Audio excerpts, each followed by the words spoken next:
Hey guys, welcome back to another video. Today we have Phantom Knight, Brave Token, plus Destiny Hero if you want to put that in name too. A deck like this topped in the OCG. The original link to the deck list will be in the description, but when they were revealed, everybody thought the Brave Token archetype was absolutely trash. It was worse than War Rock. It completely relied on a completely unsearchable spell, and overall, it just seemed absolutely trash.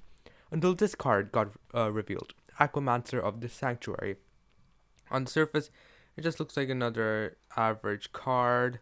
Um, if you control Brave Token, you can special summon this card. Once again, the entire deck revolves around an unsearchable spell card, but this searches a spell. But getting an extra searcher for the spell, how much does it do for the deck? But it's more of a question of, does it do more for the deck or does it do more for the archetype? And it does more for the archetype, turning it into a negation engine that's even more splashable than invoked. Um, it's just really nice. I'll show some replays soon, but overall the engine, it aims to end on a Brave Token plus a Wandering Griffin Rider. If you control a Brave Token, you can shuffle this card into the deck, and if you do negate the activation of any card your opponent uses.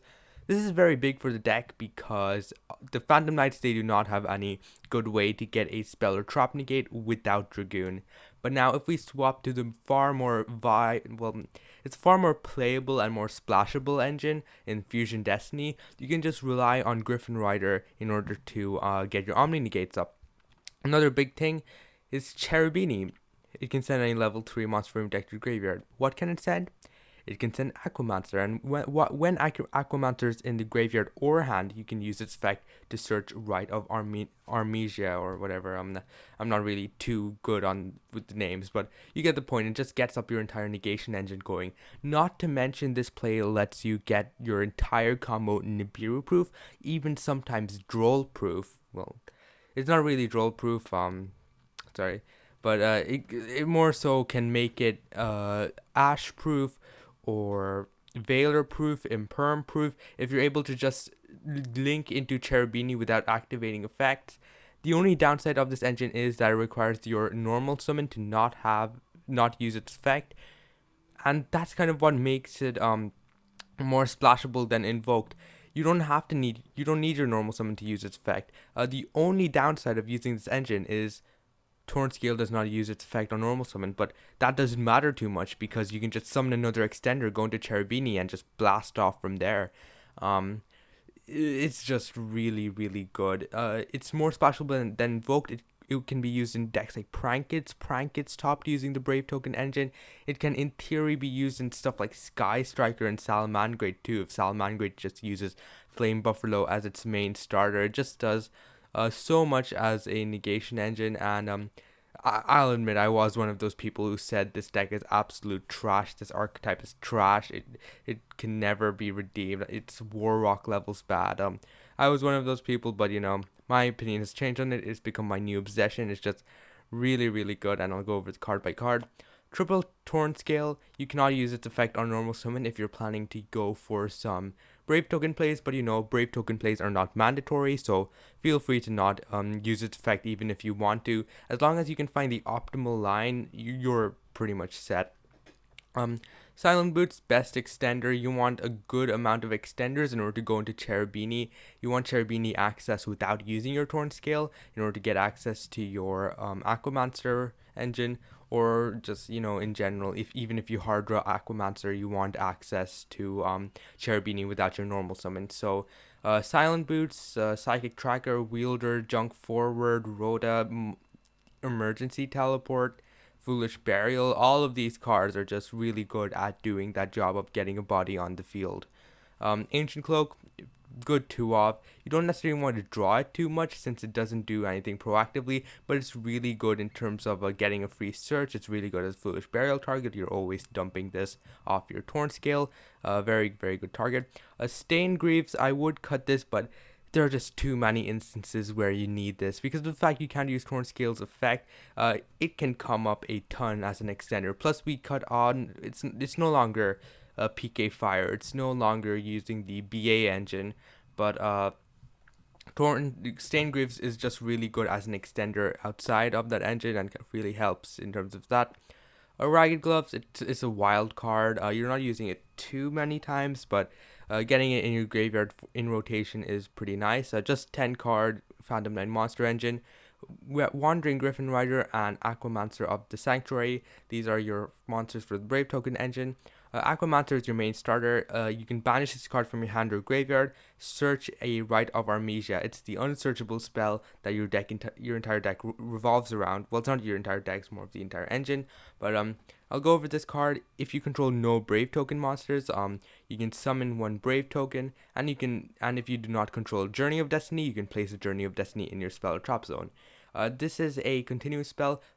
During your main phase, you can search a monster that states Brave Token in its text, and then you can send a card from your hand to the graveyard. And that sending from your hand to the graveyard really does help it turn on some Phantom Knight plays, since it's able to send stuff like Ancient Cloak, Silent Boots, Stained Greaves even. It really does help, and it does synergize with the deck in that way.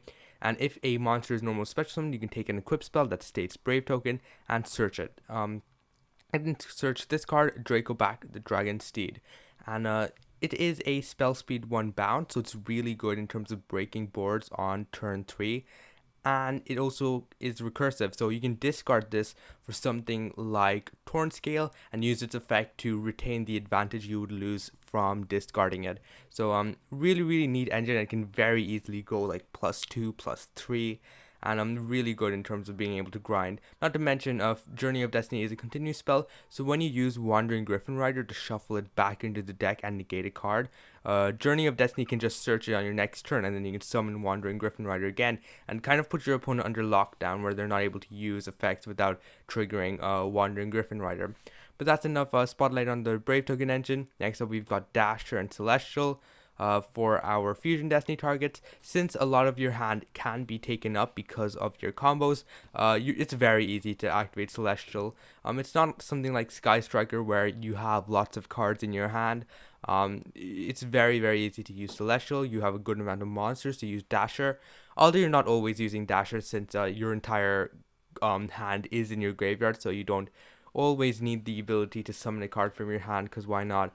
You can come up if your board's broken, but if you're going +6, it's not too likely that your board's going to get broken. Psychic Tracker, Wielder, and Junk Forward, all of these are level 3 extenders with different names. The original list was only running a Tracker plus Junk Forward. I added a Wielder plus Emergency Teleport on my own, because, well, I wanted something without Maxi, so I just added these cards instead. Ash Blossom, Hand Trap, Imperm, Hand Trap, and those are kind of the monsters. I've gone over these 3 cards before, so I'll let that be. Fusion Destiny, very good negation engine. Well, it's not negation, as it's just a disruption engine. This is just PK with 2 disruption engines, and PK can be pretty neat at times, so that's nice to have Fusion Destiny. It's far more splashable than Dragoon, because, well, even if you hard draw Fusion Destiny, which you want to hard draw Fusion Destiny because it'll save you from committing into a Verte and can actually help you go into stuff like Utopic Future Dragon instead. Fusion Destiny is just far better than Red Eyes Fusion, so 3 of that. Monster Reborn, good extender. Reinforcements of the Army, Searcher for either Silent Boots or Torn Scale. Foolish Burial, it enables both your Aquamancer and your Phantom Knight engine, so that is pretty nice in terms of Foolish Burial. A very mandatory card. Emergency Teleport, another extender. Called by the Grave, another anti-hand trap if your Aquamancer was not enough anti-hand trap. It's very easy to use Aquamancer before summon number 5, so you're usually just getting your entire combo Nibiru proof 2 on top of this having multiple negations and disruptions, usually just 4 to 5 disruptions. Really insane.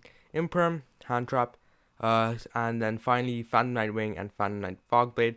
These are just traps you want to dump off cards like Ragged Gloves and Torn Scale in order to extend even further into stuff like Leviaires, Utopic Future Dragons, Vertes. It's just really nice. Plus Fogblade's a very good disruption. That's the main deck. Extra deck, DPE, very good boss monster. Zeus, Downerd, pretty self-explanatory. double Breaksword, double Leviair. You're very often going into double Leviair on turn 1 and then going into a Verte or a Utopic Future Dragon. I generally prefer going into the Verte if I haven't hard run Fusion Destiny, because in my opinion, a Verte is a bit more flexible than Utopic Future Dragon, being able to get rid of back row too. So that's something. Breaksword really good at getting rid of boards. I really want to put some rank 4 like Raiders Night plus Arc Rebellion in here. But you know, either way, it does its job well at getting rid of your opponent's monsters. It helps you link climb into something like an access code easier. A really nice card. Access code destroys boards. Rusty, it's a good card. Why would you not want to run it? Nightmare Phoenix. You should probably replace this with Nightmare Unicorn, to be honest. But you know, either one is fine.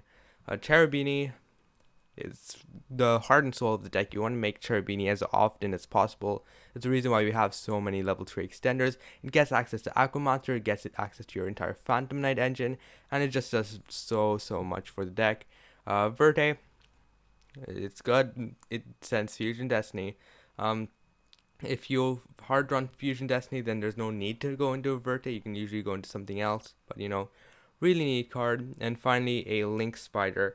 If your opponent opens multiple hand traps, then sometimes you do just link off your Brave token bravely into a Link Spider and then go into a Verte. So that's kind of why we run it. But all that aside, let's see what the deck can do. For this duel, we're against Agents, a deck that is gaining popularity in the OCG. It looks pretty cool with all the new support. It looks pretty playable. It's playable at the very least.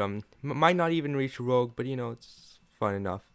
I'll probably slow it down, but our opening hand, Junk Forward plus Ancient Cloak. Doesn't look like the most riveting opening hand ever, but this will probably end on one of the nastiest boards this deck can produce. We're going to use Cherubini, dumping our Aquamancer, and then we'll use the Aquamancer in order to banish itself, grab Rite of Armesia. Armesia will get Brave token. I enjoy putting it under the Cherubini point because why not? We're going to go ahead and use Journey of Destiny, search this dude, and dump Fogblade. This is an absolutely insane extender in the graveyard and will help you get your plays. That's what I meant with Journey of Destiny, being able to enable even more of your engine when it looks like its balancing point is being able to send a card from your hand to the graveyard. But regardless, now our combo is officially Nibiru proof.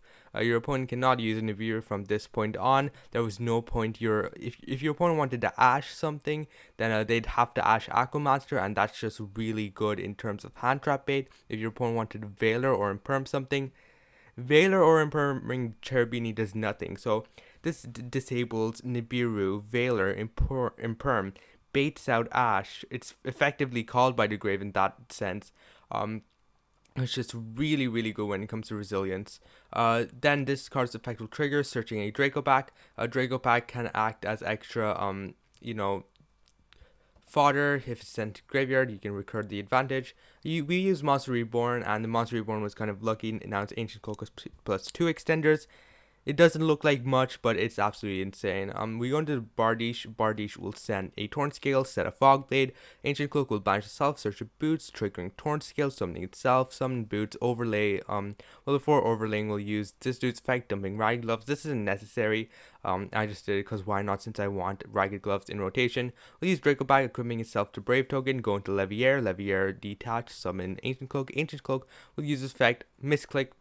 Actually, maybe, perhaps, but it was a misclick, you know. I meant to give the attack boost to Bardiche, but whatever, it doesn't matter too much. We're going to use Boots, search a Fogblade, to use the Fogblade in our graveyard, summon back another dude, go into another Leviair, summon the Boots, go into a Utopic Future Draco, and then we have even more gas since the Ragged Gloves dumb wings just gets even more extension.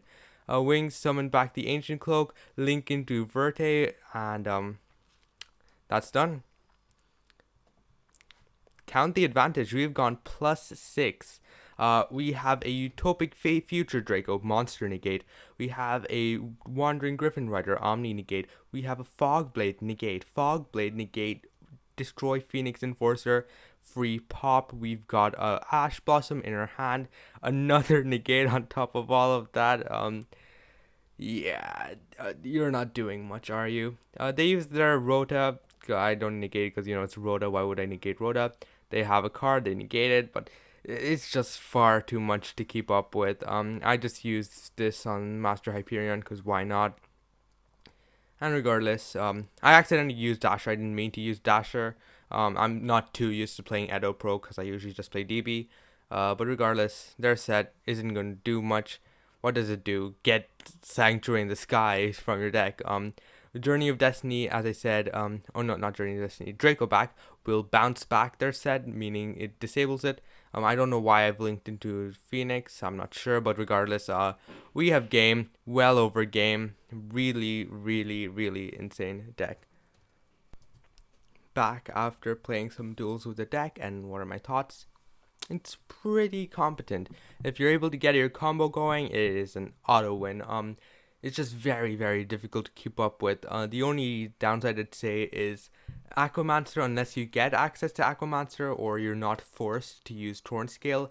There are a good amount of times you are forced to use Torrent Scale, so that does get rid of your Aquamancer, and once again, you're very, very susceptible to hand traps. So that's kind of the only bad thing I'd say about the deck. It's susceptible to hand traps, and well, the deck was always susceptible to hand traps, and Aquamancer fixes that 90% of the time. So the deck, it has very few flaws. You've got some bricks, I guess. But Dasher and Celestial, as you all know, aren't like the worst bricks on Earth. Journey of Destiny is still useful in filling your graveyard with cards that you'd want in your graveyard, like Ancient Cloak. Draco back is not good. I'll be real. And Wandering Griffin also isn't good. But overall, you have 4 dead cards in a deck that can absolutely explode from 2. It's just really, really nice. The chance of opening multiple bricks isn't the biggest, and I expect to see this gain more traction over the coming times. It's already gotten 2 tops in the OCG with Prankids, and now this. I wouldn't be surprised if somebody just tops the Salamander or something.